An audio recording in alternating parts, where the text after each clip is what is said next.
Rick the critic when she come into your place, so you best not forget it. She gon' tell you how it is, cause she's Rick the critic when she all up in your city. Oh, you best not forget it. Let you know if she like it and if she get with it. Let the whole world know and be the first to admit it. Let you know if it's good and if she dig it, cause she's Rick the critic.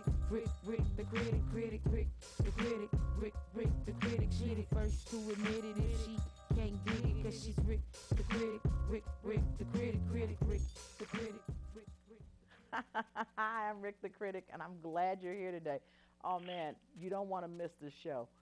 Sit down, just hold it. If you got to use the bathroom, just hold it, because we'll have a commercial within 15 minutes, and then you can go to the restroom. Listen, today we're going to talk about, I know that you heard about the Penn State, the Syracuse, New York, all, the coaches getting fired and all the other things.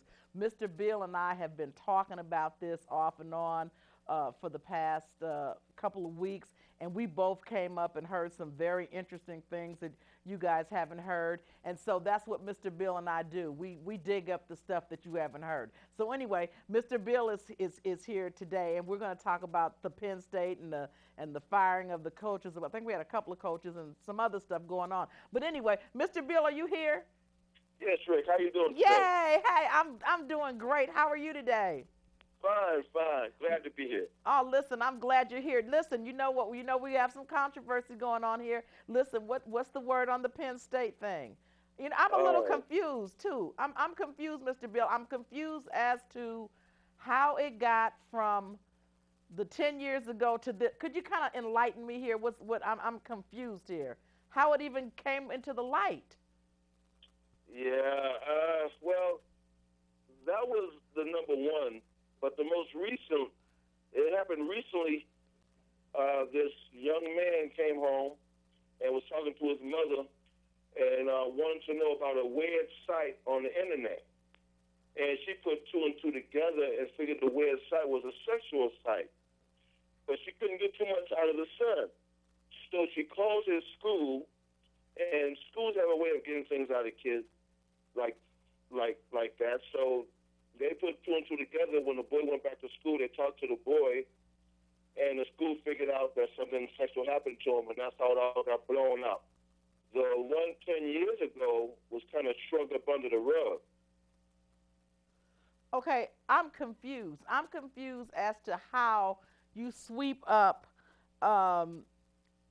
molestation. Now, am I clear on this? Something about someone saw him and a 10-year-old boy in the bathroom or something, or in the locker room or the shower or something, and this guy just kind of kept walking or something. Is this the same case? Yeah, well, the story goes out like assistant coach went into the locker room and heard some noise in the shower, went around the corner and saw the coach, Jerry, molesting the boy. Now, he said he stopped it. He didn't physically stop it, I guess. Verbally stopped it or whatever, and then he left. He was confused, didn't know what to do. He went home and talked to his dad. His dad told him to go tell the coach, the head coach, that he saw the assistant coach molesting a boy in the shower. So that's what he did. Okay, I'm confused. So this was another kid? The guy, the person that saw the molestation was another kid? Oh, yes, this is totally two different kids. No. The guy the person that saw the molestation in the shower that went home and told his father, this was a kid? No. He was a coordinator. He worked within the football facility. Okay, this was an adult, a young adult? Correct.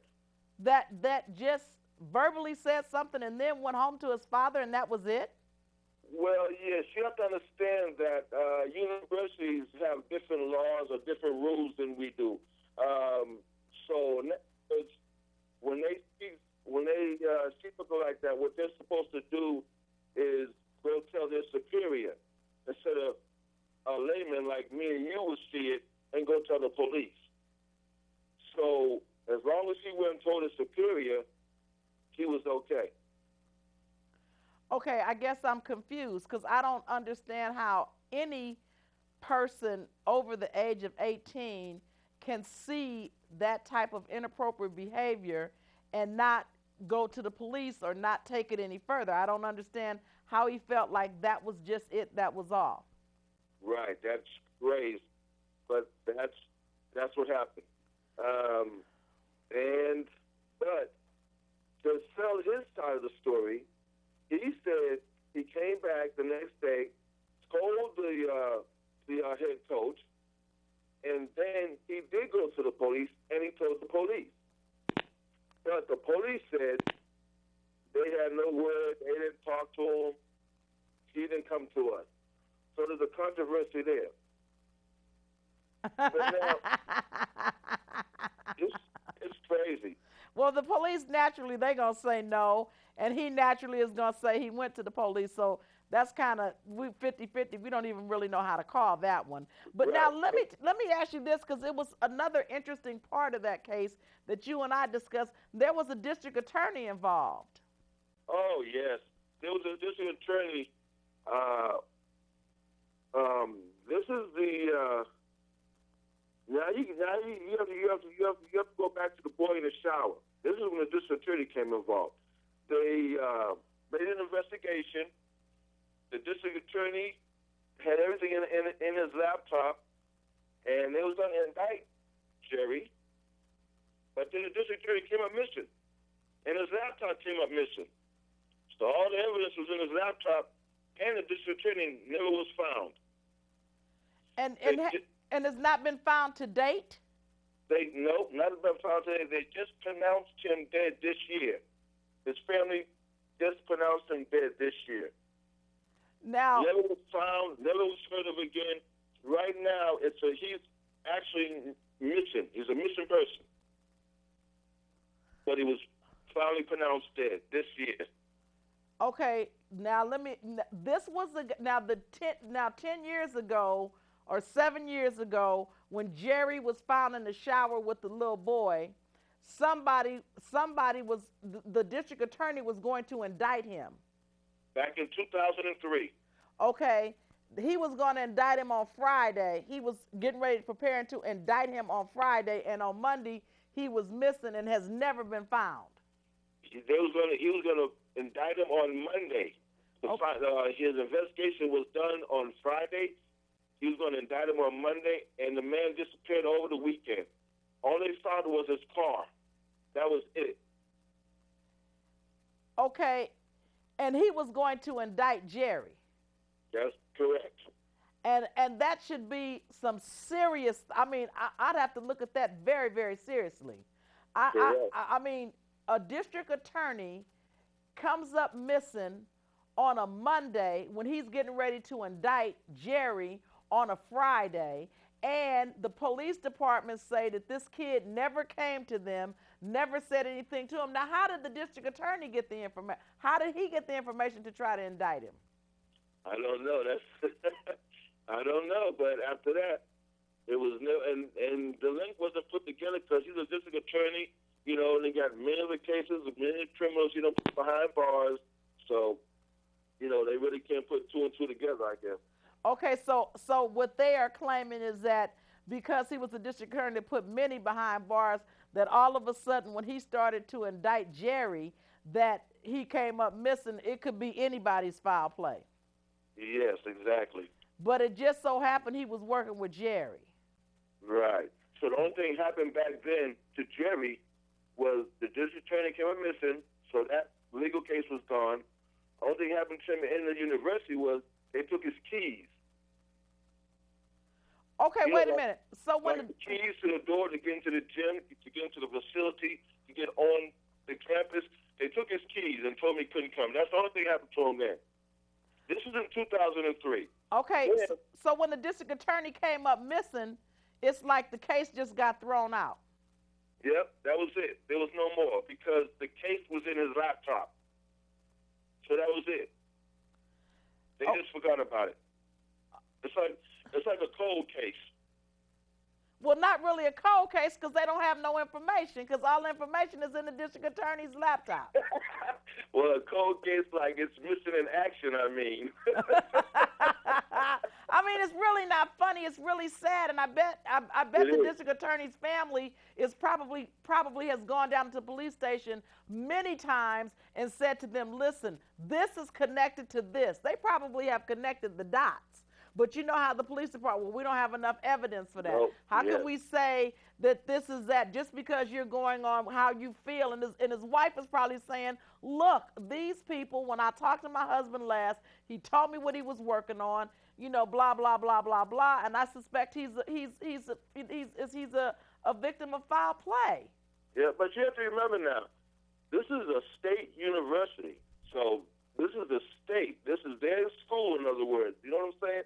They get money from every which way. I mean, just their donations last year was $130 million. That's not asking for money. That's people just giving them money. Then you got state money coming in. I mean, so you got money coming from everywhere. I mean, money talks. People don't want to mess up the flow of the water. You know what I'm saying? They don't put no ripples in the water. They want their stuff still coming in. It's just too much. I mean, it's crazy. Everyone knew what the coach was doing. I mean, they took his keys in 2003. They let him retire in 2005. Then Penn State let this man come back in 2008.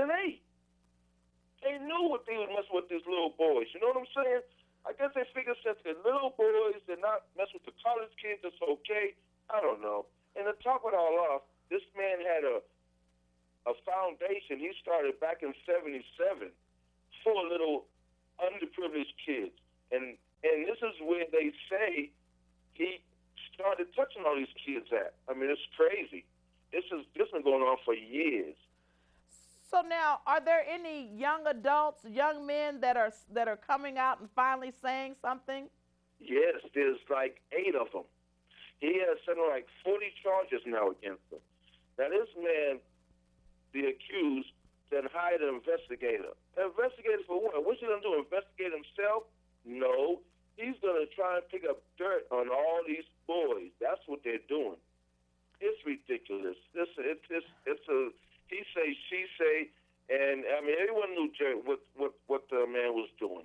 Well, you know what? This is my thought, and you know how I play the devil's advocate. But in my mind, I want to believe that the guy that saw him molesting a 10-year-old, I believe when he left there and went to his father, I believe that Jerry had this foundation and they were passing little boys around, all of them. You know what I'm saying? I don't believe that Jerry is the only pedophile in this arena. I believe that Jerry is one person of many men you know what I'm saying, that are pedophiles, and that they all were all having fun with these children. I believe that once they start talking to these children, they will find that not just Jerry, but others were involved, because you don't just normally close your eyes to something like that. I mean, to me, even though the donations are big, I can see them saying, look here, Jerry, not just our keys, you're going to have to resign, and we don't care how you do it. We don't care if you say you got cancer. We don't care if you say your mama died or whatever, but you're going to have to, you're going to have to separate yourself from the college, and to keep us from pressing criminal charges against you, that's how we're going to do it.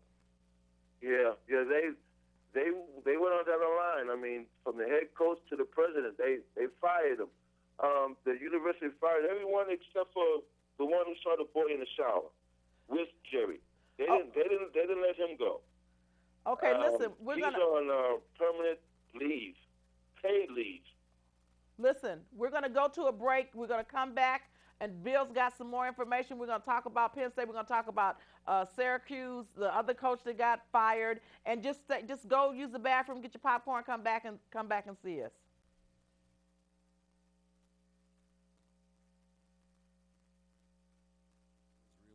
Only one boy.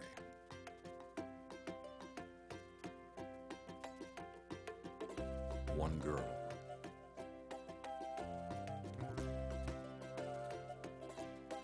One tree. One forest. One deep, dancing ocean.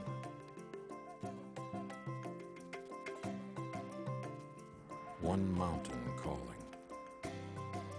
One handful of sand through our fingers. One endless sky overhead. And one simple way to care for it all. Please visit earthshare.org and learn how the world's leading environmental groups are working together under one name, Earthshare. One environment, one simple way to care for it. Okay, we're back. In case you weren't here and you missed it, we've been talking about Penn State and the disappearance of the district attorney that was actually looking into the case of Jerry and disappeared, and his family just this week or last week announced, they had to pronounce him dead. He's been missing over 7 years, and so no one else seems to be connecting the dots except for me and Mr. Bill. Mr. Bill. Yes, Rick. Okay, listen. So now, finish. I know we had to go to a station break, but quickly. So now, what about the other guy in New York? What is this thing all about? Oh, there's an assistant coach in Syracuse, New York. I think that team's called the Orangemen or something like that. That's the team Carmelo Anthony is from. But that assistant coach just got fired because there was more allegations. One person came out, then another person came out, and then they found a recording of his wife and one of the accusers on the phone. And they was talking about how how the assistant coach is. And she was asking just a lot of questions. And then come to find out, they met up and then they had sex. So wait. You talking about the wife and the husband had sex with the boy? No. I'm talking about the plaintiff, the accuser, the one that was molested, called the coach's wife. The coach's wife and the boy was talking on the phone and stuff, and the wife wanted to know, well, what did Jerry do? Did he?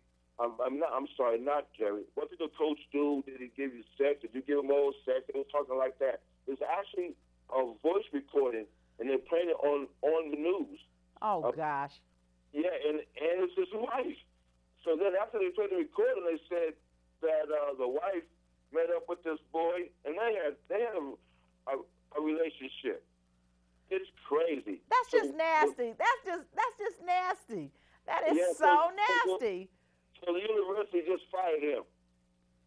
Oh wow. And you know what? I can't help but think that it's going to be some more heads rolling before New Year's comes in. Well, there's another one. He's not in college. There's nothing to do with university. I guess the boy was about 11, and he has a 3-year-old brother. And they have the mother's working. I don't know where the daddy's at, so they have a babysitter. And the babysitter's a boy. He's 19, and I think they got him from Sitters.com or something like that, some website. But the boy, 11-year-old, was watching all this stuff about Penn State and asked his mother about it. And then the boy said, well, my babysitter's doing the same thing to me. Oh, come on. Are you serious?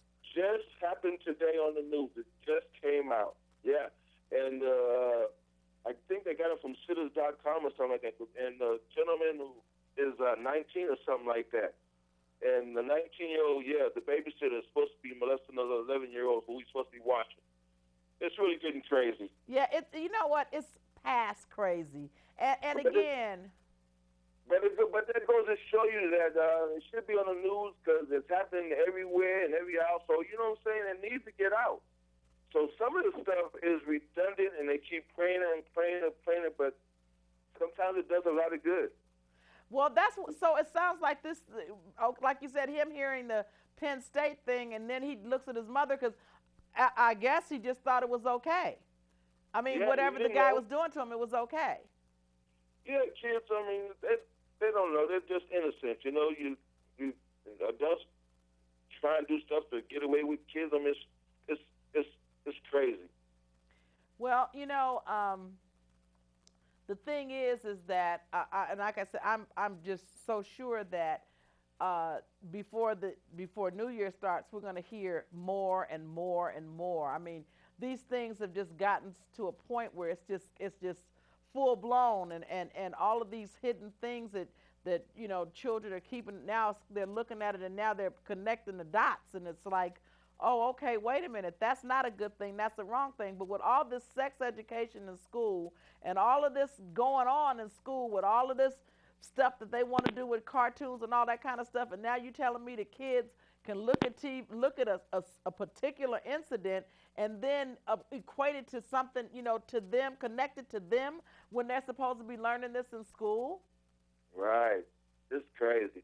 So what are they learning in school?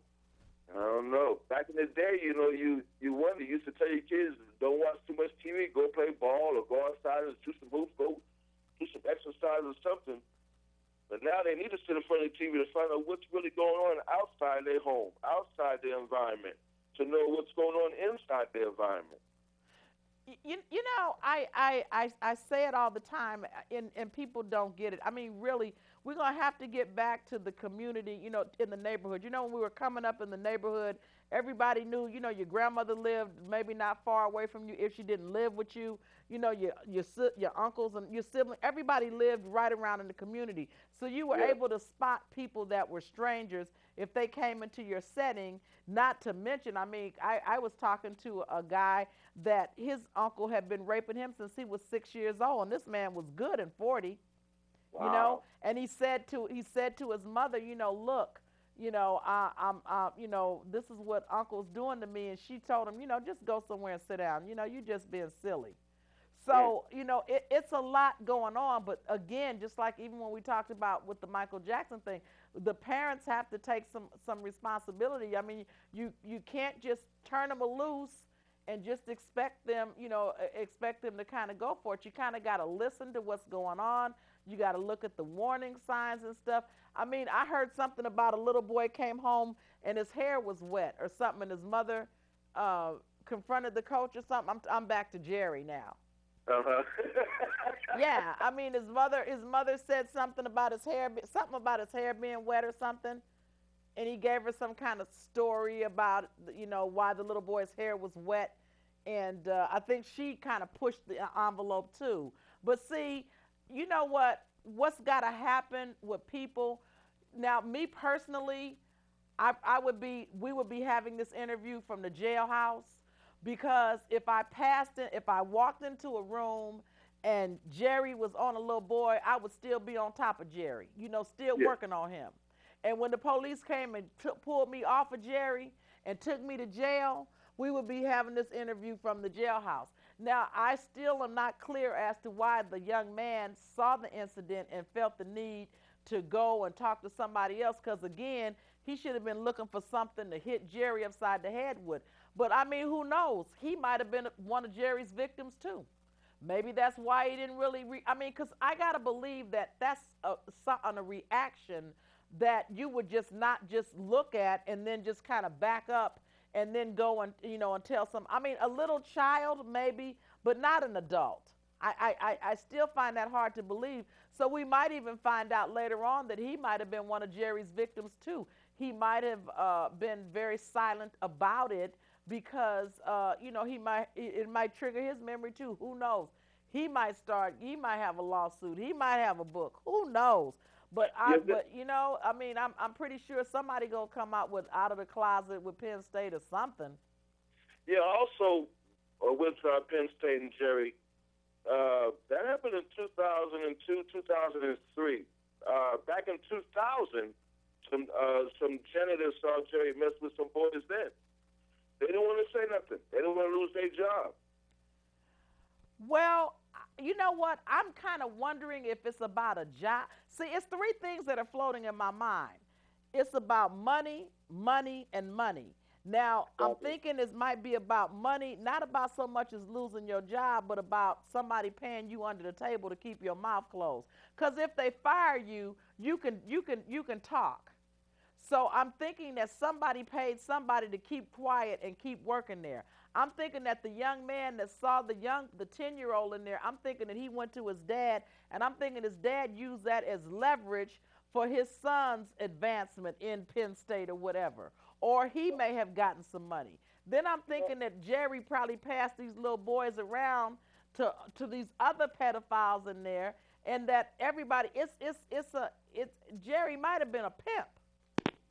Well, yeah, but the coordinator who saw Jerry in the shower with the boys, they're not going to fire him because he's considered what you would call a whistleblower, and you don't want to let go of the whistleblower because they're the ones who tell what's inside that's going on. You know what I mean?